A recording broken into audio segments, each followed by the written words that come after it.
आणि म्हणून याच विषयावर त्या गायकानं गाणं लिहिलं होतं. आता कुठवर हे लॉकडाऊन माझं लगीन गेलं राहून, म्हणून गो बघा अहो प्रश्न हा जुना माझा सोडतोय पुन्हा.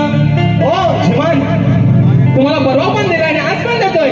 अहो प्रश्न हा जुना माझा सोडतोय पुन्हा, अहो शास्त्रात आहे तो अडकून. वा आज तुमची ताकद लावा, तुमची अक्कल लढवा. माझ्या विषयाचं उत्तर व शास्त्रात दडलेला आहे, शास्त्रात अडकलेला आहे म्हणून म्हणायचंय. अहो प्रश्न हा जुना माझा सोडतोय पुन्हा, अहो शास्त्रात आहे तो अडकून.